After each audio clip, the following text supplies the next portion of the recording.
තෙරුවන් සරණයි.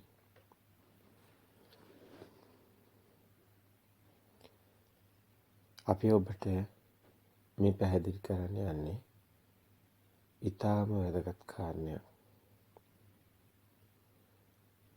අපි දන්නවා හැමෝම කැමති මේ ආත්මෙදිම සසර දුකින් මිදෙන්නට හැකියාවක් තියෙනවා. දැන් ඔබ සාමාන්‍ය බුදුදහම ගැන ඔබ හිතේ දරාගෙන සිටින ආකල්පය කුමක්ද? අපි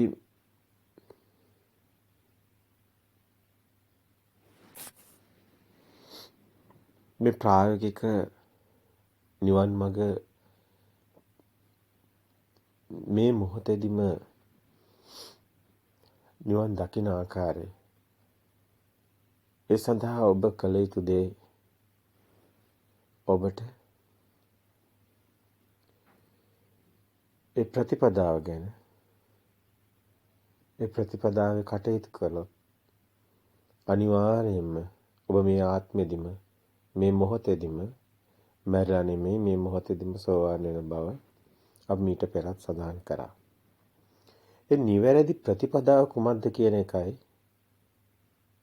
බොහෝ අය නොදන්න කාරණාව. සමහර විට මේ අහන කෙනා භික්ෂුන් වහන්සේ නමක් වෙන්න පුළුවන්. ගිහි කෙනෙක් වෙන්නත් පුළුවන්. ඇත්තටම ගොඩාක් වයසින් වැඩි කෙනෙක් වෙන්නත් පුළුවන්. පොඩි දරුවෙක් වෙන්න පුළුවන්. ඉගෙන ගන්න කෙනෙක් වෙන්න පුළුවන්. රැකියාවක් කරන කෙනෙක් වෙන්න පුළුවන්. යම් කිසි ව්‍යාපාරයක් කරනවා වෙන්න පුළුවන්. ඔබ ගැහැණු කෙනෙක් වුණත්, පිරිමි කෙනෙක් වුණත් මොන තරාතිරමේ හිටියත් ඔබට පුළුවන් මේ සිතක් ඔබට තියෙනවා කියන්නේ ඒ සිතෙන් මිදුණු තැන නිවනක් තියෙනවා. ඒ සිතේමයි ඒ සිතෙන් මිදුණු තැනයි නිවන තියෙන්නේ. දැන් මේ ආකල්පමය සමාජයේ තියෙන දේවල් අපි හිස දරාගෙන අපේ හිස් ඒවෙන් පුරවගෙන අපි විසින්ම හදාගෙන ඉන්නවා අපිට බෑ කියලා. මේ ආත්මේ බෑ නිවන් දකින්න. අනාගතේ මෛත්‍රී බුදුහාමුදුරුවෝ පහළ වෙනවා. ඒ කාලෙදි පුළුවන් නිවන් දකින්න. එහෙම ආකල්පයක් මයිනස් වීමක් ඒ ඍණ චින්තනයක් එහෙම නැත්නම් මේක පරාජිත චින්තනයක් මෙන්න මේ ආකල්පයෙන් ඔබ මිදෙන්න ඕනේ. අපි මේ ප්‍රතිපදාව ගැන ඒ කාරණේ පැහැදිලි කරන්න කලින් ඔබගේ ආකල්පය ඔබ සකස් කර නොගත්තොත් ඔබට මේ නිවන් මඟ නැති බව කිව යුතුමයි. ඒ ඔබ විසින්ම ඔබට දාගත්ත පාරාවලල්ල. සමහර විට ඔබගේ මේ අහන දේශනේ අහන් ඉන්න අය බොහොම උගත් බුද්ධිමත් අය වෙන්න පුළුවන්. සමහර විට මේ සමාජය තුළ විවිධාකාර වෘත්තීන්ගෙන් සැදුම්ලත් මේ සමාජය තුළ ඉහළ වෘත්තියක් කරනව වෙන්න පුළුවන්. අපි ඔබට යමක් කියනවා. මේ ධර්ම මාර්ගය තුළ බුදුන් වහන්සේ ඒ දේශනා කළා ලෙසම මේකේ තරහා තිරන්නේ. ඔබ වෛද්‍යවරයෙක් වේවා, දොස්තර කෙනෙක් වේවා, ඒ කියන්නේ ඔබ ඉංජිනේර කෙනෙක් වේවා, ඔබ නීතිඥවරයෙක් වේවා. කුමන වෘත්තියක් කරත් සමහර විට ඔය මුකුත්ම නැති කිසිම දෙයක් නැති කෙනෙක් වෙන්න පුළුවන්. සමහර විට ඔබට විශාල ධනයක් තියෙන්න පුළුවන්. සමහර විට එහෙම කිසිම ධනයක් නැති වෙන්න පුළුවන්. සමහරට අන්ත දුප්පත් කෙනෙක් වෙන්න පුළුවන්. සමහරට මහා සැපවත් ජීවිතයක් ගත කරන කෙනෙක් වෙන්න පුළුවන්. සමහර විට මහා දුක්ඛිත ජීවිතයක් ගත කරන කෙනෙක් වෙන්න පුළුවන්. ඒ තරාතිරම මේකට අදාළ නැහැ. රජ කෙනෙක් වේවා බුදුන් වහන්සේගේ සමය දිහා කතා කරනවා නම් සිටුවරයෙක් වේවා බ්‍රහ්මණයෙක් වේවා නිගණ්ඨයෙක් වේවා අර කුජුත්තරා වැනි නිකන් වහල් සේවිකාවක් වෙන්න පුළුවන් වහලියක් වෙන්න පුළුවන් සමහර විට සුනීත සෝපාක වගේ නිකන් කසල සෝදක මට්ටමට පහත්ම තත්වයට වැටුණු ඒ සමාජයේ පිළිගැනීමක් නැති සමහරට වෙන්නත් පුළුවන්. සමහර විට අර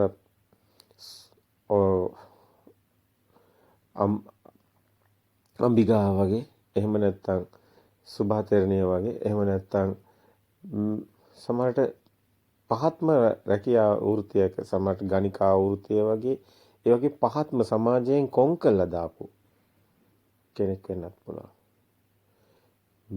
මේ බුද්ධ සමය තුළ සුනීත සෝපාක වැනි ඒ අසූචි කදන් ගෙනියන ඒ පහත්ම තලයේ ඉන්න අය පවා තාම අඩු වයසේ අය පවා අවුරුදු 7 වගේ අඩු වයසේ පවා සෝවාන් වුණා. ඔබ දන්නවා මේ කුජුත්තරා කියන්නේ වහල් සේවිකා. ඒ වගේ පහත්ම අය ඒ වගේම ඉහළ රජවරු බොහෝ රජවරු රජකම් අත්හැරලා මේ නිවන් මාර්ගට ප්‍රවේශ වීමේ හේතුවක් තියෙනවා. බොහෝ සිටුවරු සිටුකම් අත්හැරලා තමන්ගේ මහා ධන දාන්‍ය අත්හැරලා මේ නිවන් මාර්ගට ප්‍රවේශ වීමේ හේතුවක් තියෙනවා. ඒ අය ඉහළම ජීවිත ගත කරපු අය ඔවුන්ට ලබන්න වෙන සැපතක් නැහැ. උපරිම සැප ලැබපු අය. ඒ රජවරු ඒ සිටුවරු ඉහළම සැප ලැබපු අය. ඔවුන්ට ලබන්න වෙන සැපයක් නැහැ. නමුත් ඔවුන් දන්නවා ඒකත් తాවකාලිකයි කියලා. ඔවුන් දන්නවා මීට වැඩිය සැපතක් මේ මනුස්ස ලෝකේ ලබන්න බෑ. හැබැයි මේ සැපත බොළඳ සැපතක් తాවකාලිකයි. මීට වඩා ඉහළ දෙයක් ලෝතුරු සෝය තුළ තියෙන බව ඔවුන් දැනන් සිටියා. ඒ වගේම තමයි අන්ත දුක් විඳින කෙනෙකුට උනත් මේ ජීවිතේ කිසිම හරයක් නැහැ, තේරුමක් නැහැ කියන එක අවබෝධ වෙලා තිබුණා. මේකේ ලබන්න මේකේ කිසිම දෙයක් මේකේ මේ සියල්ලම අනිත්‍ය ස්වභාවය මේ ජීවිතේ කිසිම හරයක් නැති බව උන් ආදීනව දැක්කා. ඒකත් හේතුවක් මේ නිවන් මාර්ගට. අතර මේ නිවන් මාර්ගට ප්‍රධානම හේතුව වෙන්නේ අත්හැරීමයි. මේ නිස්සරණ මඟ නිවන් මඟ කියන්නේ. අපේ සිත හැදිලා තියෙන්නේ ස්ථිරයි කියන හැඟීම නිසායි. මේ මූලික කාරණා ඊටාම වැදගත් ඔබට. ස්ථිරයි කියන හැඟීම මේ ලෝකේ එන්නේ සිතක් ඉපදෙන්න හේතු වෙන්නේ. ආත්මීය සංකල්පය ගොඩනගන්නේ එතනින්. පුංචි කාලේ මව් කුස තුළ ඉන දරුවා ඉපදිලා මේ ලෝකේ ගැන කිසිම දෙයක් දන්නේ නැහැ. අපේකට කියනවා ප්‍රභාස්වර සිත කියලා. ඒතර ඒ ප්‍රභාස්වර සිතෙන් ඉන්න පුංචි දරුවා ඉපදිච්ච ගමන් කතා කරන්නේ නැහැ. ඔබ දන්නවා. ඒ පුංචි දරුවා මේ ලෝකයේ එළිය දකිනකොට භාෂාවක් දන්නේ නැහැ. ඔහු දන්නේ ඔහු ඇමරිකාවේද ඉන්නේ, ඉන්දියාවේද ඉන්නේ, ලංකාවේද ඉන්නේ, චීනේද ඉන්නේ කියලා. ඒ පුංචි දරුවාගේ මනසේ කිසිම සම්මුති ප්‍රඥප්ති නැහැ. ඒ පුංචි දරුවා හරි සරලයි. ඒ නිසාම ඇලෙන ගැටෙන හිත් ස්වභාව මුකුත් නැහැ. ඒ පුංචි දරුවාගේ හිත ටිකෙන් ටික දත්ත වැටෙන්න ගන්නවා. අපි කම්පියුටරේ දත්ත දානවා වගේ අපේ පුංචි දරුවාගේ මනසේ දත්ත සකස් වෙනවා. ඒ පුංචි දරුවා අම්මා කියලා කියන්නේ මා ගාලා අර හැඩතලයක් ඇස් ඉදිරි පිටට එනකොට ඒ පුංචි දරුවා වර්ණ හඳුරන්නෙත් නැහැ. ඇත්තටම කිව්වොත් දරුවා වර්ණ කතා කරන්නේ මොන්ඩිසෝරි යන කාලේ දරුවට කියලා දෙනවා. මේ පුතේ රතු, මේ කහ, මේ තැඹිලි, මේ රෙඩ්, මේ ග්‍රීන්, මේ yellow හැඩතල පවා කියලා දෙනවා. මේ බෝලය ගෝලාකාර ඒවා, මේ ත්‍රිකෝණ, මේ පිරමීඩ මේවා හැම එකම දත්ත දානවා. මේ ජීවත් වෙන්න ඕනි කරන මේ දත්ත ඕනි. මේ පුංචි දරුවට කිසිම emptiness, ඒ කියන්නේ හිස් මනස, ප්‍රභාස්වර සිත කියන්නේ. මේකට දානවා එකින් එක දත්ත. මේ හැඩතලයට අම්මා කියලා. ඒ හැඩතල එනකොට අම්මා කියලා ඒ දරුවා ඊට පස්සේ හැමදාම අර කියනකොට අර සද්ද දෙනකොට කවුරු හරි ඒ දරුවට රූපේ දීලා සද්ද දෙනකොට ඒ රූපෙත් එක්කම දරුවා සද්ද ගැට ගහ ගන්නවා. මේ අම්මා කිය. ඒ වගේම තාතා කියලා මේ පුංචි දරුවා තාත්තා කියන හැඩතලේ ගැට ගහ ගන්නවා. ඒ හැඩතලේ එනකොටම ඒ වර්ණ ඇහැට දැනෙන්නේ වර්ණයක් විතරයි. ඒ දරුවා දන්නේ නැහැ මොනවද කියලා. ඒ හැම එකෙම නාමයේ ඒ කවුරු හරි කෙනෙක් නාමයේ සද්ද කරනවා. බාහිරේ. ඒ ශබ්දය හරහා තමයි ඒ දරුවට නාමයේ ගැට ගැහෙන්නේ. මේ අපි කතා කරන්නේ මේ ලෝකයේ තියෙන පරම සත්‍යය. අපි හිතන් හිටියට අපි මේ ලෝකයේ සේරම දන්නවා කියලා. ඇත්ත කාරණාව අපි නොදන්නා බව අපි නොදන්නා කාරණාවයි. මේ ලෝකයේ අපි ජීවත් වෙන්නේ ඇත්තටම අන්ධයෝ වගේ. අපි දකිනවා බොහෝ මිනිස්සු ජීවත් වෙන්නේ ඇත්තටම දන්නේ නැහැ මොකද වෙන්නේ, ඉපදෙන්නේ ඇයි, මැරෙන්නේ ඇයි, ජීවත් වෙන්නේ ඇයි, මේ කිසිම දෙයක් ගැන කිසිම අදහසක් නැහැ. සමහර මිනිස්සු මැරෙන්නේ නැහැ වගේ හිතාගෙන ඉන්නවා. සමහර මිනිස්සු ඒ මිනිස්සුන්ට ගැළපීමක් නැහැ. තේරෙන්නේ නැහැ. සමහර අය හිතන් ඉන්නවා මරණම දිව්‍ය ලෝක යනවා කියලා. සමහර අය හිතන් ඉන්නවා ඒ එක එක්කෙනා දාගත්ත දෘෂ්ටි. අතරම ලෝකේ සියලු ආගම් වල ආගමක් කියන්නේ පරම සත්‍ය නෙමෙයි. ඒ රටේ සංස්කෘතිය සදාචාර ඒ රටේ මිනිසුන්ගේ චර්යාව අනුව මේ ආගම් නිර්මාණය වෙලා තියෙනවා. පොත් විවිධාකාර විදිහට ලියවිලා තියෙනවා. ඒ ආගමක ස්වභාවය ඒ සමාජයේ පැවැත්මට හේතු වෙලා තියෙනවා. ඔවුන් විසින් සාදාගත්ත ඒ සමාජයේ පැවැත්මට අවශ්‍ය කරන ඒ මිනිසුගේ ස්වභාවය පාලනය කිරීමක් ආගම විසින් සිදු වෙලා තියෙනවා. අපි දන්නවා පංචශීලයේ නැති වුණොත් මේ මිනිස්සු ප්‍රාණඝාත, හොරකමට, සත්තු මරන්නේ, හොරකම් කරන්නේ, රාමෙර ගන්නෑ, කාමයේ වර්ධව හැසිරෙන්නේ, බොරු කියන්නේ, මේ විදිහට මිනිසු සංවරයකට ලක් වෙන්න ආගම හේතු වෙලා තියෙනවා. ඒක සියලු ආගම් වල අපිට දකින්න ලැබෙනවා. දෙයියන්ට බයයි, දෙයියෝ දකී කියලා බයයි, දෙයියෝ ලෝකේ මවලා තියෙන්නේ, මාව මවලා තියෙන්නේ දෙයියෝ.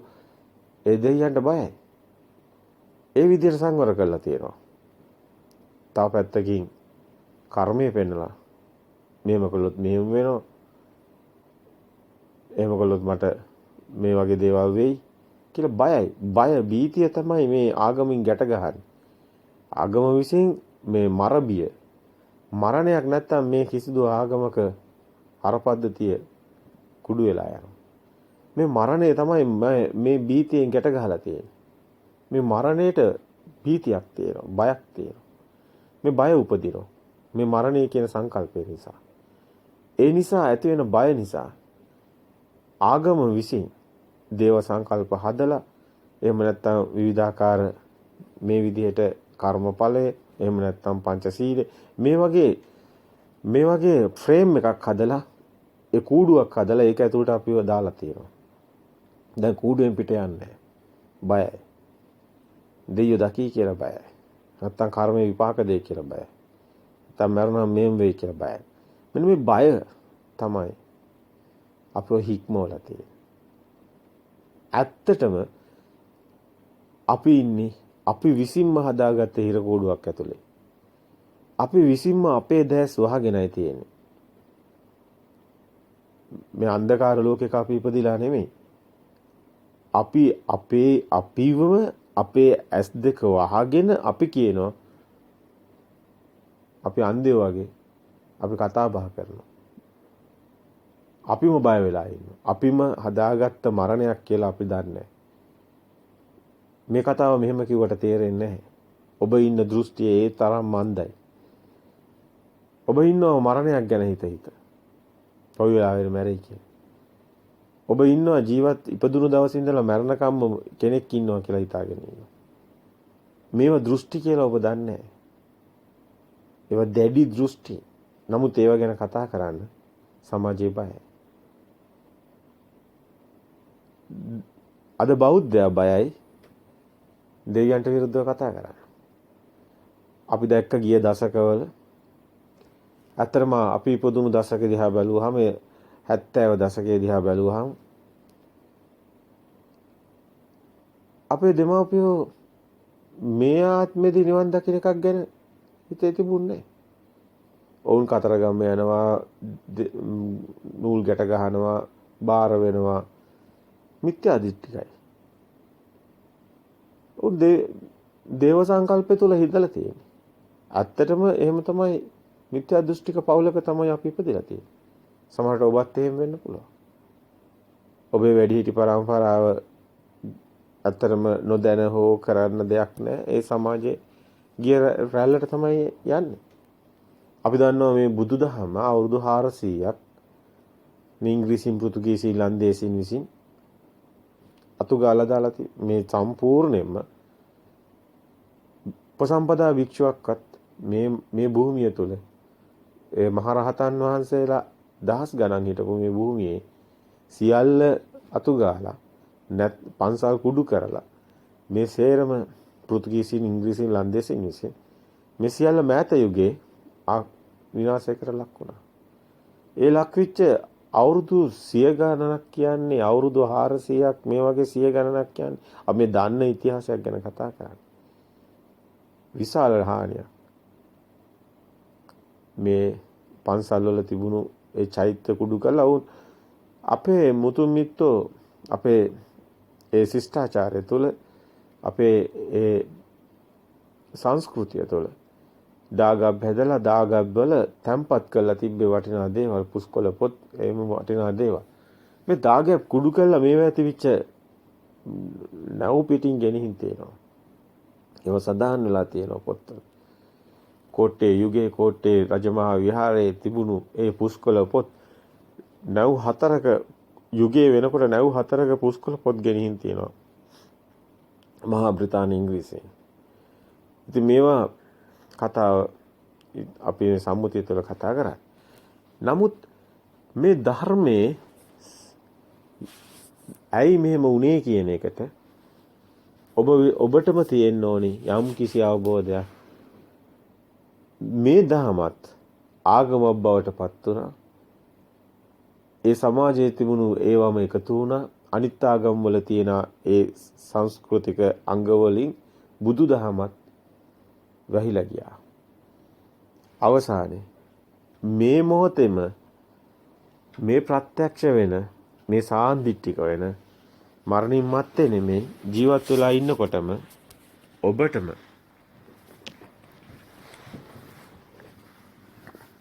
ඒ ප්‍රත්‍යක්ෂ ධර්මයේ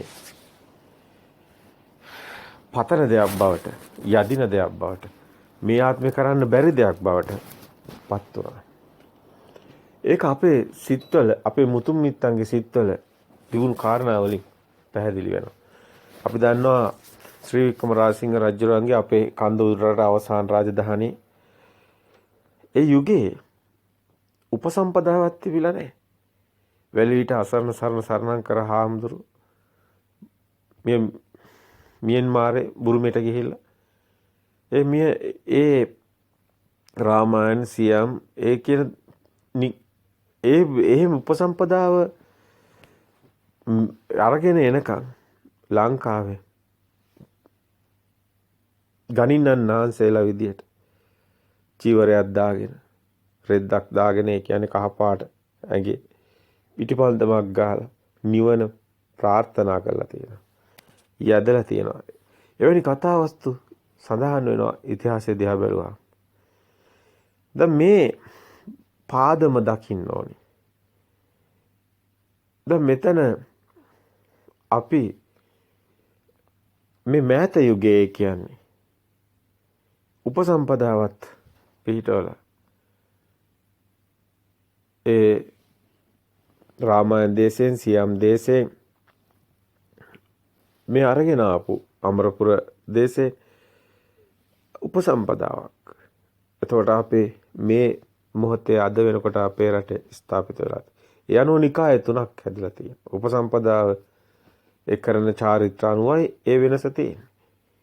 නැතු නිවන වෙනසක් නෙමෙයි. ධර්මයේ වෙනසක් නෙමෙයි. දැන් මේ උපසම්පදා භික්ෂුවක්වත් නැති යුගයේ මේ ධර්මයේ විනය ස්ථාපිත කරන්න මූලික સિદ્ધාන්ත ටික සිදු වෙලා තියෙනවා. අපේ පන්සල් වල අපි දන්නවා අපි ඉපදෙනකොට කෝවිලක් තිබුණා. දේවාලයක් තිබුණා.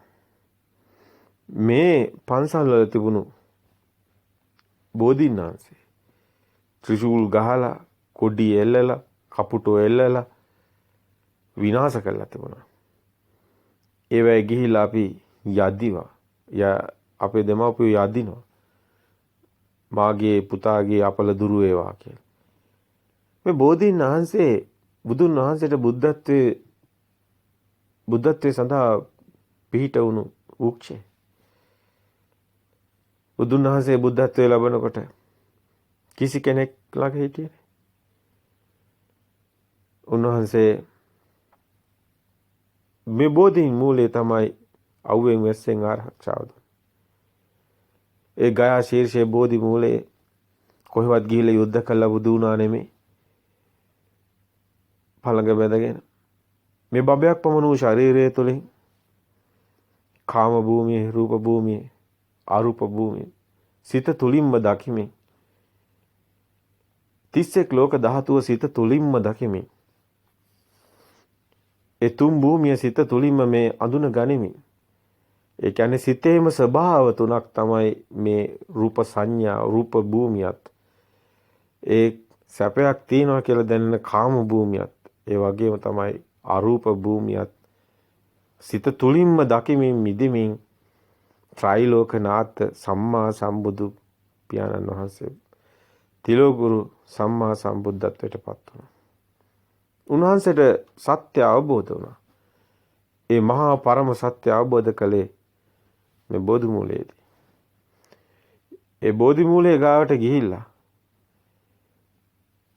ඒ කම්සප සියල්ල අත්හැරලා අබ්නිෂ්ක්‍මණය කරලා මේ නිස්සරණ මගේ හිතින් මිදලා හිතත් අත්හැරලා හිත තුල තියෙන මේ ස්වභාව අඳුනගෙන ඒවයින් මිදිලා සංදස සංයෝජන ප්‍රහීන කරලා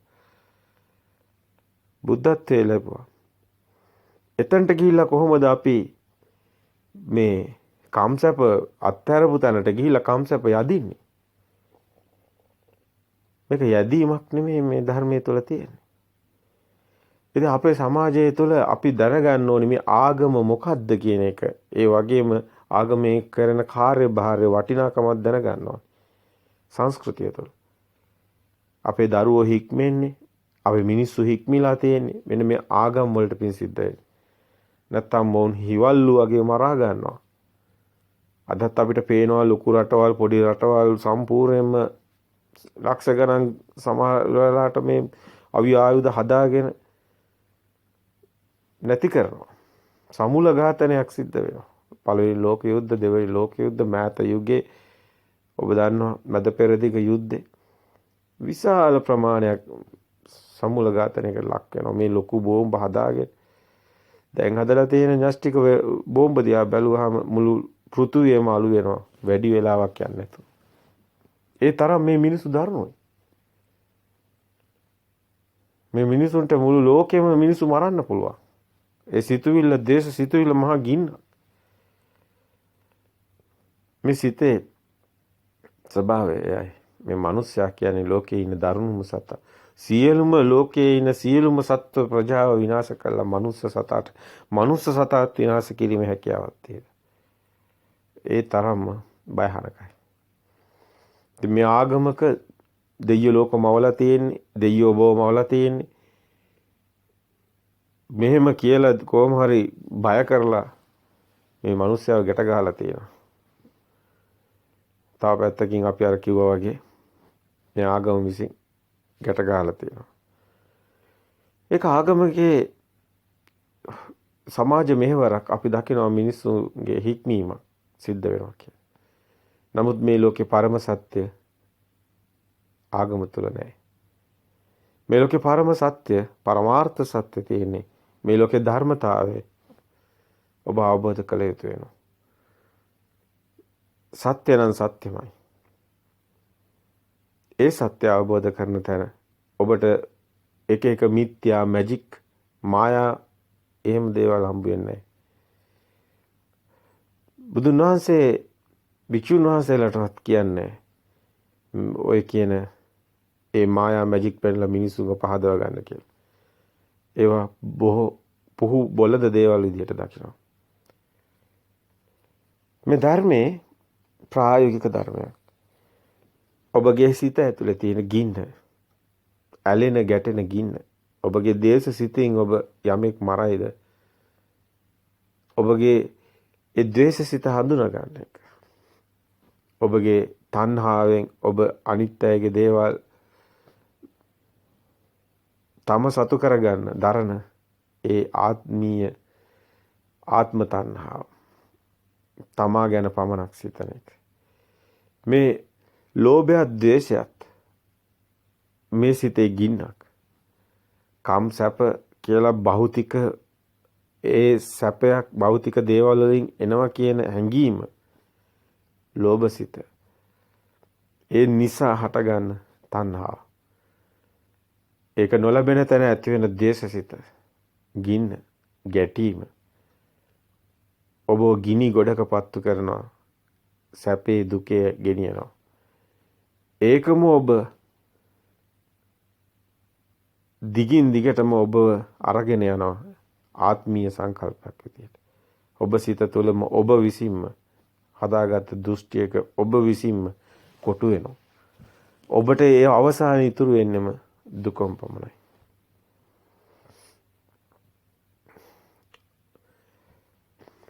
සෝම හාමුදුරුවෝ අපේ පන්සල් වල තියෙන කෝවිල් ටික බාරහාර යදින දේවල් ඇත්තටම බුදුදහම තුල නැහැ.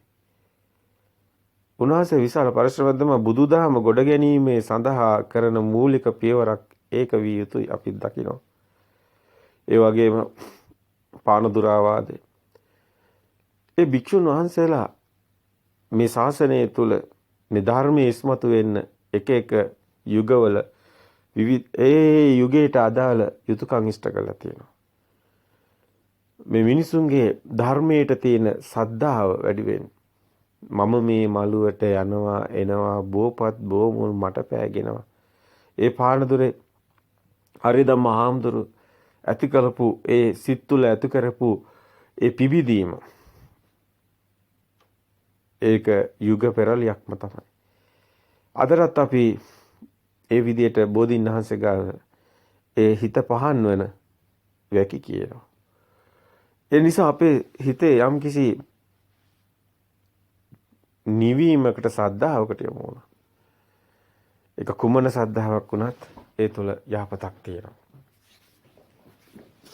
ඒ වගේම තමයි සෝම හාමුදුරුවෝ මේ දේවාල ටික පන්සල් වලින් අයින් කරන් තම ආත්ම පරිත්‍යාගයෙන් කටයුතු කරා. අපි දකිනවා පානදුර වාදයේ කරපු අපේ ඒ පානදුර වාදයේ තුළ ඒ විශාල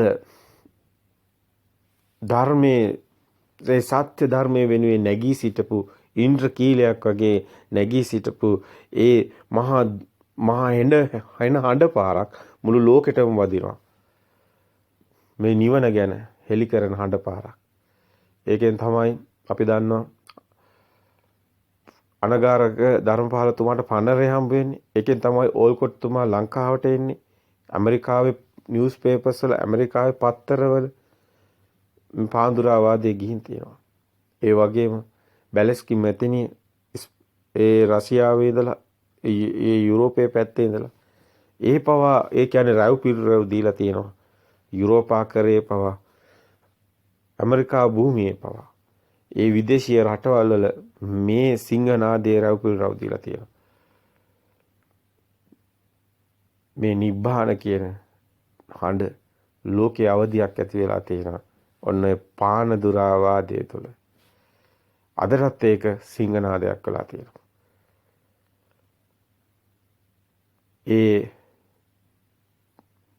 ඒ වෙනුවෙන් දිවි හිමියෙන් තනින් තන ගොස් මේ විදියට වාද කරපු ඒ පානදුරේ ගුණ අපි දන්න හික්කඩේ ගුණානන්ද හාමුදුරුවෝ විශාල හාමුදුරු අපිට දන්නව නම් වශයෙන් කියනවා නම් විශාල පිරිසක් ඉන්නවා. පසුව එලිපිටම කරපු විශාල දේශනයක් තමයි පානදුරාවාදය තුළ තියෙන්නේ. ඒ තුළ තමයි මේ ධර්මයට එන්න ඕනේ කුළු ගෙඩි පහරවල් ටික වැදිලා තියෙන්නේ. ධර්මයේ ඉස්මතු වෙන්න ඕනේ. අපේ අයගේ නම් අමතක කරන්න බෑ.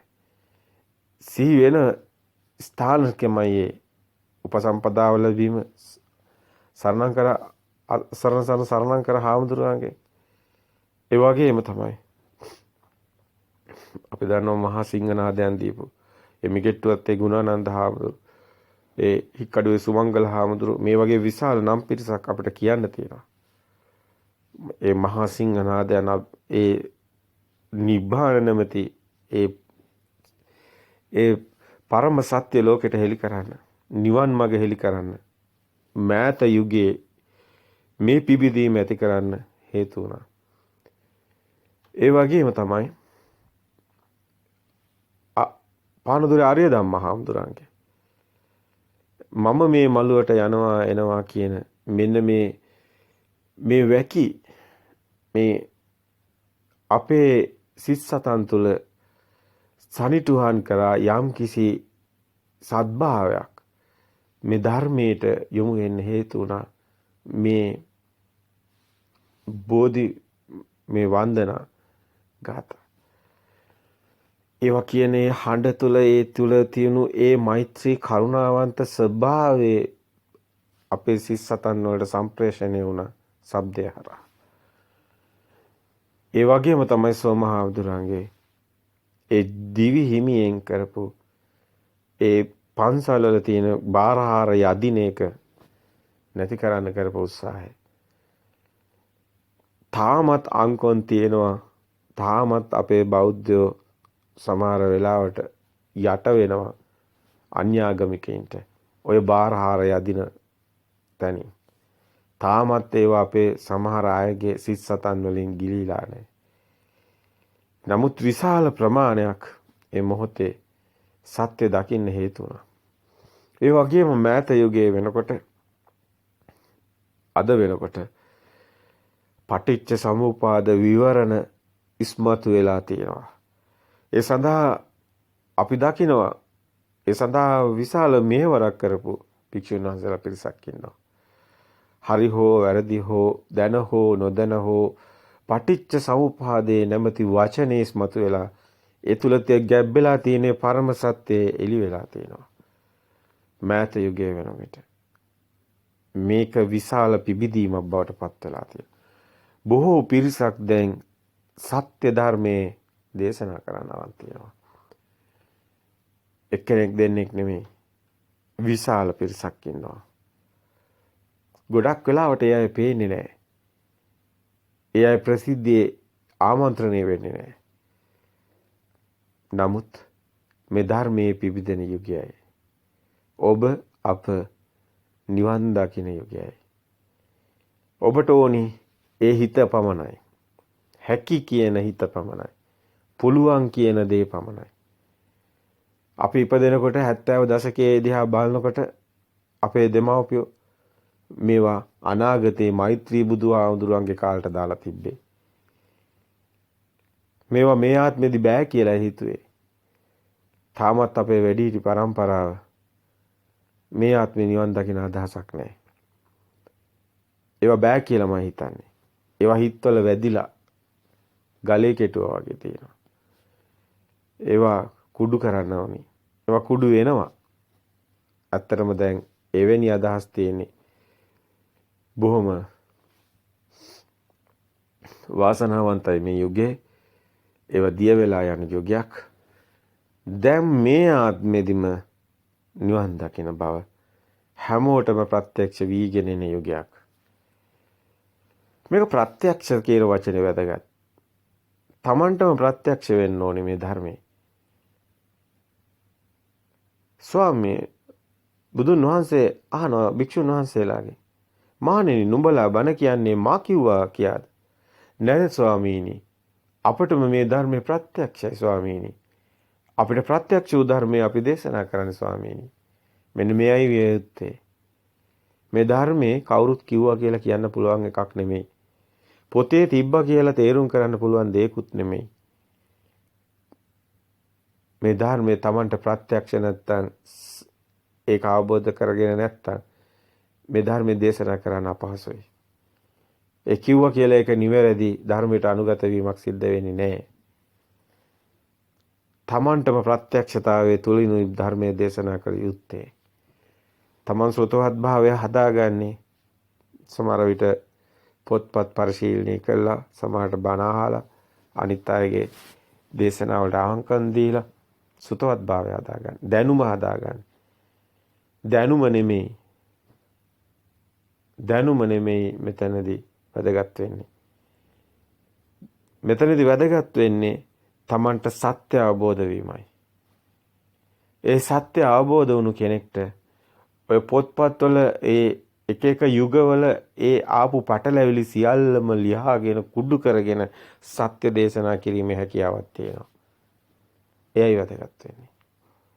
සමහර විට සමාජයේ තියෙන දේම කරන්න ඕනි කියන මතයක් සමාජය තුළ තියෙනවා. සමහර වෙලාවට අපි නාලිකා දකින්නවාද? ඒ පිරිසුදු බුදුදහම දේශනා කරන භික්ෂුන් වහන්සේ ධර්මයේ දාන්නේ නැහැ. අර සමාජයේ හැමෝම මාකටිංగ్ කරන කියන්නේ මාකට් කරන්නේ හැමෝම ඉල්ලන දේනේ. ඉල්ලන දෙයට සැපයුම දෙන නාලිකා. සමාජයේ ඉල්ලන්නේ සමාජයේ තියෙන අන්ධභාවයෙන් නම් ඒ අන්ධභාවයට අන්ධභාවයම දෙනවා. ඔවුන්ගේ පැවැත්ම උදෙසා කරනවා. නමුත් පරම සත්‍ය කියන්නේ එහෙම දෙන්න පුළුවන් දෙයක් නෙමෙයි. පරම සත්‍ය මේ සමාජයට තාම අලුත්. නමුත් ඒක පිබිදෙනවා. මේ යුගයේ වන විට ඒ සෝවාන් මාර්ගඵලලාභී හිමිවරු ඉන්නවා. සෝවාන් මාර්ගඵලලාභී භික්ෂු භික්ෂුණී උපාසක උපාසිකාවන් මේ රට තුර ඉන්නවා. බිහි වෙමින් තිබෙනවා. සකස් වෙමින් යනවා කාලේ ප්‍රඥාවන්තයින්ගේ කාලයක්. රටේ ගැටලු තියෙන්න පුළුවන්. සමාජ පසුබිම තුළ ගැටලු තියෙන්න පුළුවන්. රටේ පාලනය කරන තැන්වල ප්‍රශ්න තියෙන්න පුළුවන්. ඒ දරිද්‍රතාවේ වැඩවසම් යුගයේ තුල වහල් යුගයේ තුල අවුරුදු 300ක වහල් ජීවිතයක් ගත කරපු අපේ ඒ බෞද්ධ සමාජය තුළ අදටත් මේ සමාජය ඒ මානසිකත්වයෙන් ගිලිහිලා නැහැ. අපි දකිනවා අපේ සමාජය තුළ අගය කරන්නේ තාමත් ඒ සුද්ධංගේ පාලන කාලේ තිබුණු ඒ වහල් මානසිකත්වය නිසා පිට රටින් එන දේ තමයි අගය කරන්නේ. මේ රට ඇතුළේ තුල දේශීයව ඒ සිතුම් පැතුම් ස්වෛරී භාවයේ තුල ඒ ස්වෛරී සිතුම් පැතුම් තාම ඉස්මතු වෙගෙන එනවා. අඩුයි. තාමත් තියෙන පිට රටින් දේ වහල් මානසිකත්වයක්. ඒක තාම ඉවර වෙලා නැහැ. නමුත් මේ දේවල් සියල්ල මෙසේ තිබෙද්දිත් සියල්ල හිමීට කාලයගේ ඇවෑමෙන් අපිට තේරෙනවා සකස් වීගෙන යන්නේ ඊටාම යුග පෙරලියක් වටිනාම සම්දිස්ථානයකට. ඔබ ඉපදිලා ඉන්නේ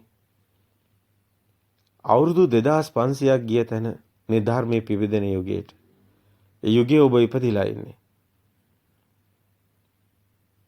මේ ශාසනය තව අවුරුදු 2500ක් පවතින්නේ. අපි දකිනවා ධර්මයේ තුල අහන්න ලැබෙනවා මේ ශාසනය අවුරුදු 5000ක් පවතිනවා කියලා. මෙන්න මේ යුගයේ පිබිදීම නිසායි. මේකේ ආරම්භයමයි මේ තියෙන්නේ. තව පිබිදීමට ලක් වෙන බව අපිට පේනවා. සමහර විට මේ කාලේ අවුරුදු 50ක් වගේ වෙන්න පුළුවන්. 2050 වගේ වෙනකන් මේ පිබිදීම ඊටාම අපිට දකින්න ලැබෙවි ඉදිරියට. අපි සත්‍ය ධර්මයේ දේශනා කරනවා. අපි මේ සත්‍ය ධර්මය අවබෝධ කරගෙන තියෙන්නේ. අපිට මේ සත්‍ය ධර්මයේ ප්‍රත්‍යක්ෂයි. අපිට මේකේ නෑ පොඩ්ඩක්වත් කියන්න සැකසිත තැන්. අපිට හැමදේම මනාකොට අගමුලමෙද පැහැදිලි කළ හැකියි. සමහර විට ඔබ තාමත් යදිනවා. නමුත් ඔබ පුදුම වෙයි. මේ සත්‍ය ඔබම අසා දැනගන්න. ඔබ තුල ප්‍රතිපදාව සකස් කරගන්න මේ අපේ ජීවිත ඒ පුරුදු වෙනවා ආරම්භයේ සිටම රැස් කරන ස්වභාවයක තමයි මේ ආත්මීය ස්වභාවය තියෙන්නේ. සිතේ ස්වභාවය තමයි රැස්වීම. සිත සකස් වෙන්නම රැස්වීම තුලයි. අපේ සියලු සිතුවිලි තියෙන්නේ රැස්වීමේ ස්වභාවයට යොමු වෙලයි. නමුත් සිතෙන් මිදෙන මඟ, දුකෙන් මිදෙන මඟ පරම සත්‍ය ලෝකයේ අවබෝධ කරගත්තොත් කෙනෙක් ඔහුට දැනෙන්නේ මේ සිතෙන් මිදෙන මඟ රැස් කිරීම නොව අස් කිරීමයි. නිස්සරණයයි. මේකයි සෝතේ මොකද්ද, අනුසෝතේ මොකද්ද, පටිසෝතේ මොකද්ද කියන එක වැදගත් වෙන්නේ. මේ සිත සකස් වෙන්නේ අනුසෝතේට. ඒ කියන්නේ සිත කියලා දෙයක් නැහැ. ශරීරය තුල හෙව්වොත් ඔබට හම්බ වෙන්නේ නැහැ. මේ සිත මේ මොහොතේම සකස් වෙනවා. හැබැයි ශරීරය තුල බැලුවොත් ඔබට පුදුම හිතෙයි.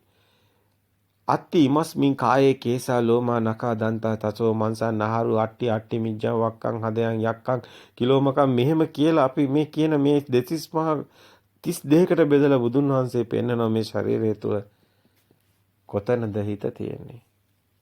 එහෙම තැනක් නැහැ.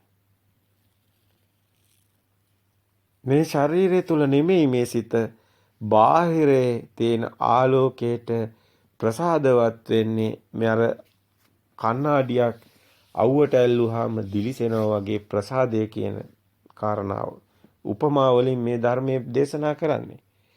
මේ ධර්මයේ උපමා ඇසුරු කරගෙන දේශනා කරන්න හේතු වෙන්නේ භාෂාව තුල තියෙන අන්තමයි. භාෂාව පව මායාවක් තුල තියෙන්නේ. සිත පව මායාවක්මයි. භාෂාව පව මායාවක්මයි. මේ මායාව කියන්නේ දේදුන් වලට.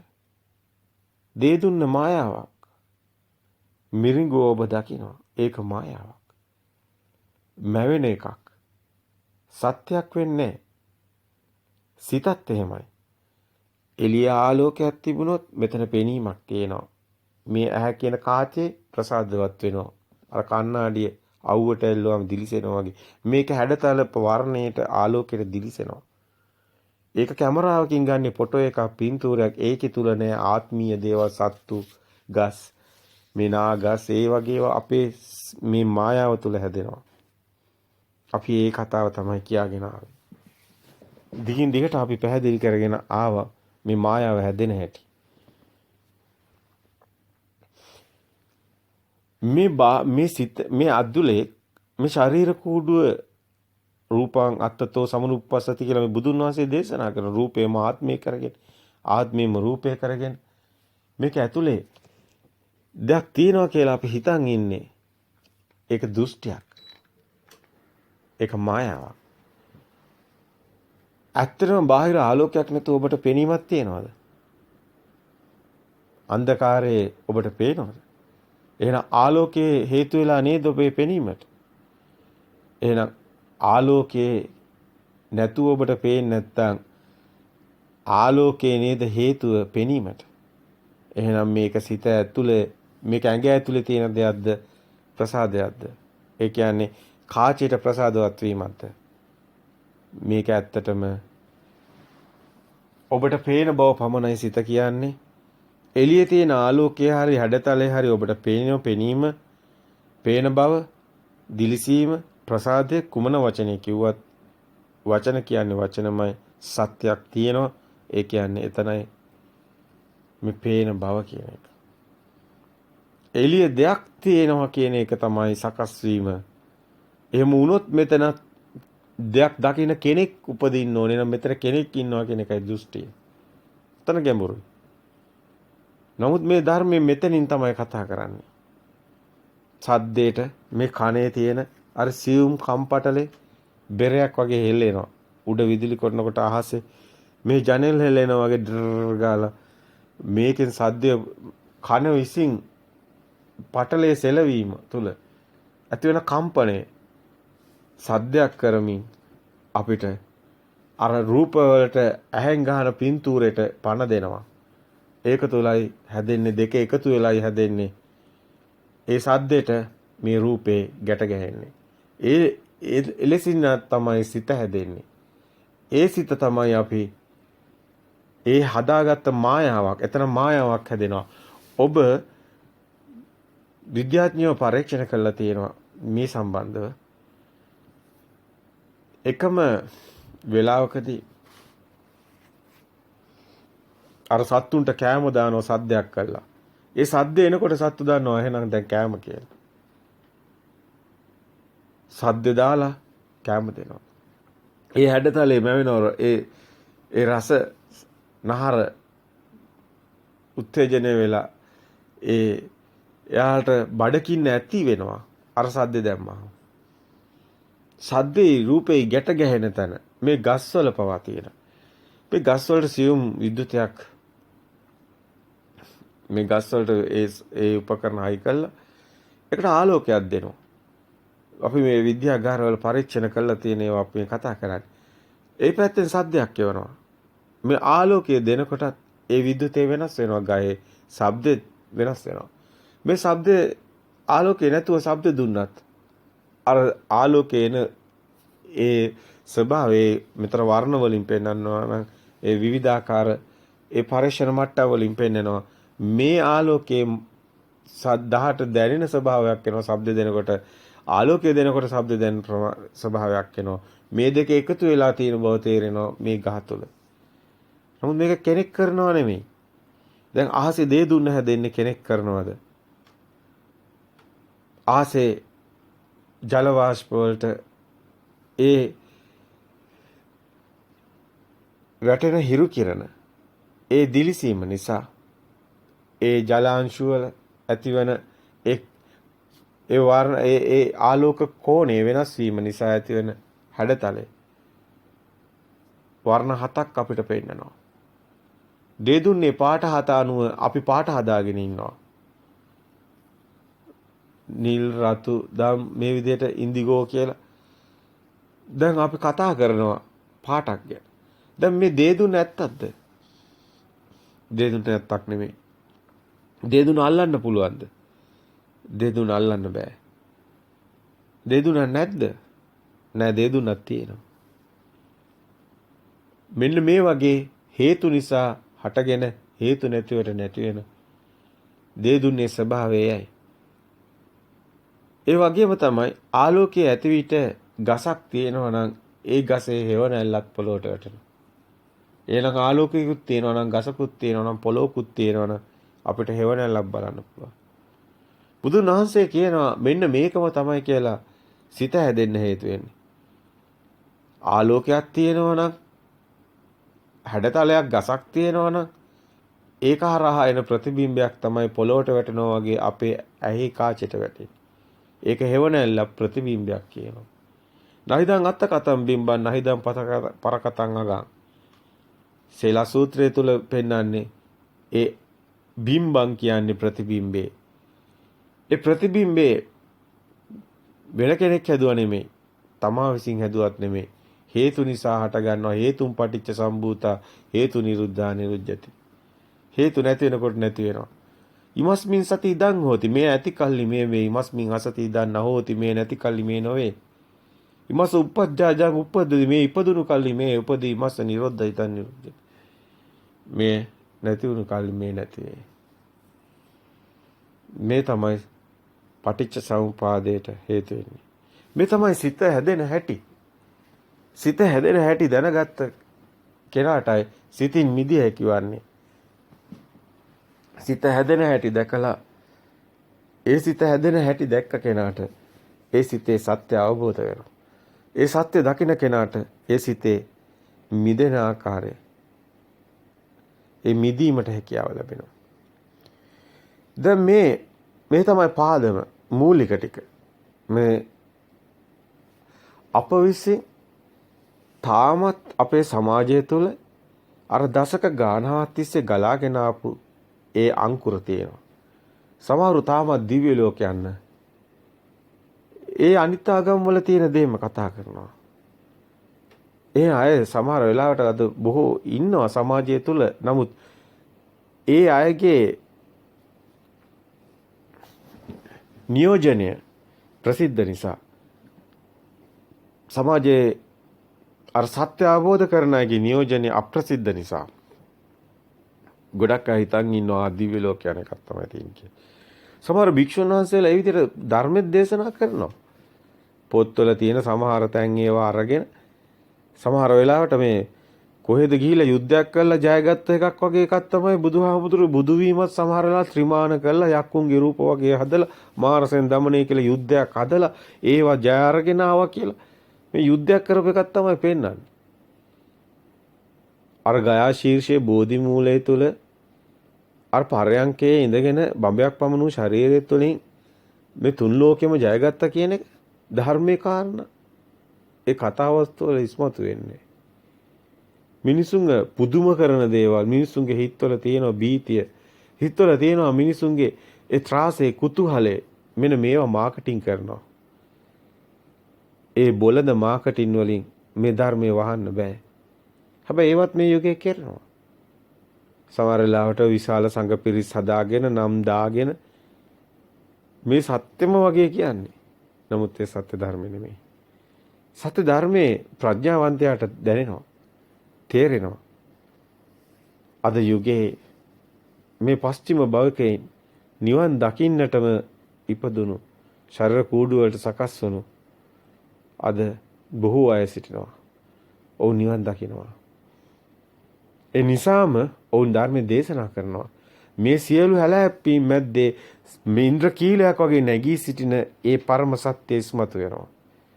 ඒ තුල නෑ භවයේ පතන එකක්. බෞද්ධයා කවද්ද භවයේ පැතුවේ?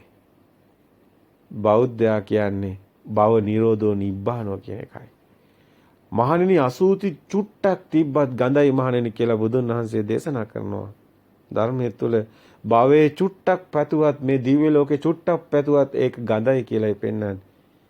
භවයේ පැතීම එච්චරවත් අගය කරන්නේ නැහැ බුදුන් වහන්සේ. භව නිරෝධෝ නිබ්බානෝ.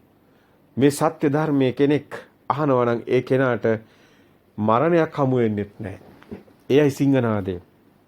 අප විසින් ඒ සිංහනාදය අපේ දේශනා මාලාවල කරගෙන ආවා. මරණය බොරුවක් වෙනවා. මේ ධර්මය අවබෝධ කරන කෙනා මේ මොහොතේම සත්‍ය අවබෝධ කරන කෙනාට සදා අමරණීය තත්වයටපත් වෙනවා. ඒ ආර්ය භූමිය කියන්නේ සදා අමරණීය භූමියක්. මේ බඩු මුට්ටු පස්සේ දුවලා හොයන සැප බොළඳයි. නමුත් ඒ ලෝතුරු සුවේ එහෙම වෙලාවකට තියෙන එකක් ඊගා මොහොතේ නැති වෙන එකක් නෙමෙයි අර බඩු මුට්ටු වලින් හොයන සැප වගේ. සදාතනික සුවයක් තමයි ලෝතුරු සුවේ කියන්නේ. මේ ලෞකික බඩු මුට්ටු වලින් හොයන සැපේ බොළඳයි. ඒක දැනෙන්නේ සත්‍ය අවබෝධ වීගෙන එනකොටයි.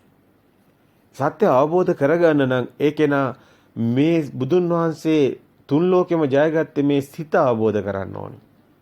බුදුන් වහන්සේ සිත අවබෝධ කරගත්තා. රූපේ පරජානාති. රූපේ කියන්නේ සිතේ හැදෙන රූපේ පරජානාති. චිත්තේන නීයති ලෝකේ. සිතේ ඇතුලේ ලෝකේ හැදෙන්නේ. ලෝකෙ මිදෙන්නේ නම් සිතෙන් මිදෙන්න ඕනි. සිත අවබෝධ කරගත්තොත් විතරයි සත්‍ය දැක්කොත් විතරයි ඒක වෙන්නේ. මේක මේ අමු ලොකු දේවල් නෑ. මේ අමුතු ලොකු මේ තේරෙන්නේ නැති තරම් ඒව නෑ. මේක හරි සරල ධර්මයක්. ඒ සරල වැඩිකමට ඔබට තේරෙන්නේ නැත්තේ. මොකද ඔබ පොඩි කාලේ ඉඳන් දරාගත්ත බොරු ගොඩක් තියෙනවා. දෘෂ්ටි ගොඩක් තියෙනවා. ඒක තමයි මිත්‍යා දෘෂ්ටිය. ඒ සියලු දෘෂ්ටීන් නැති තැන තමයි සම්මා දිට්ඨිය හම්බ වෙන්නේ.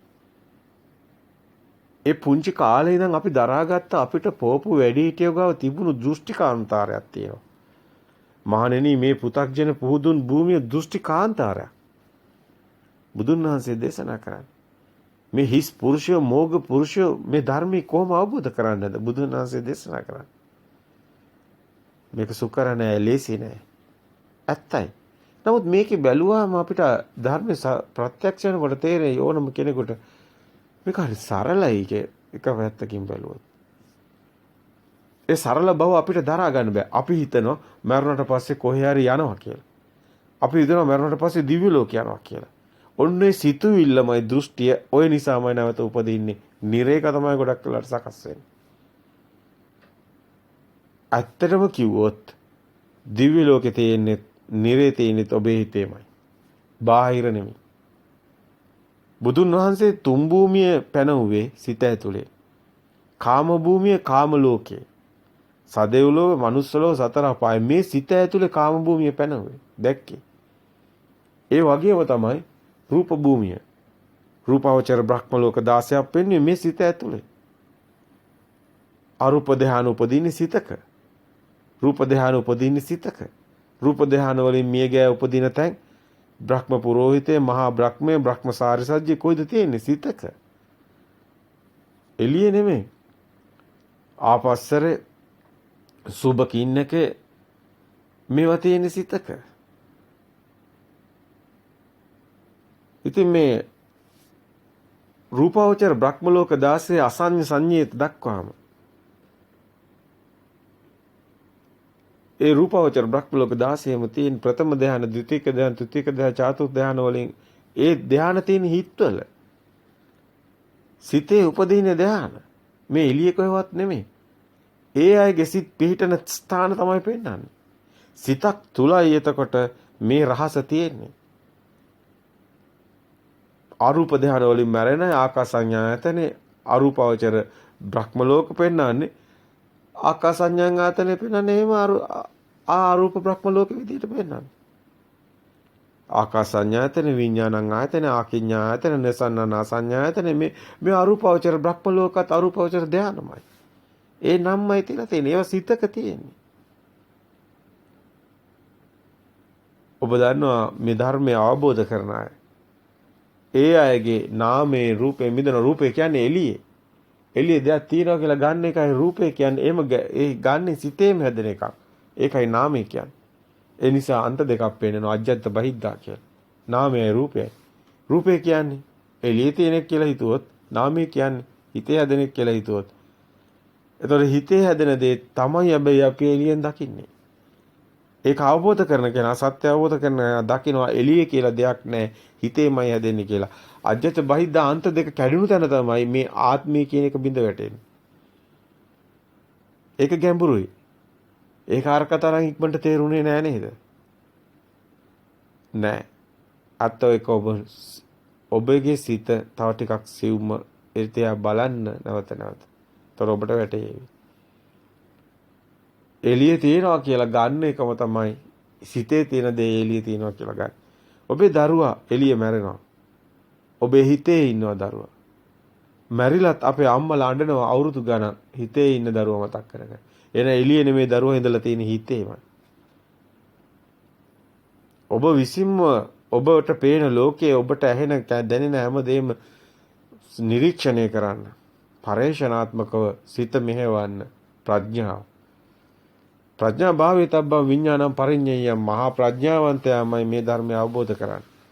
ප්‍රඥාවන්තං ආයන් ධම්මං ඥායන් ධම්මං දුප්පඤ්ඤස්ස කිව්වේ ඒකයි. ඔබේ සිතේ ප්‍රඥාව තියෙනවා. අවදි කරන්න ඕනේ. ඔබේ සිත අවදි කරගන්න ඕනේ.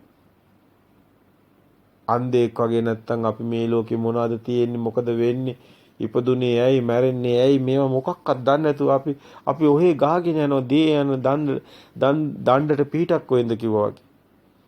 අපිට පිළිසරණක් නැහැ. අපි අන්ධයෝ වගේ ජීවත් වෙනවා. අපේ ඇස් දෙක අපේ අතින්ම අපි වහගෙන අපි මේ ලෝකේ දකින්නේ නැතුව බය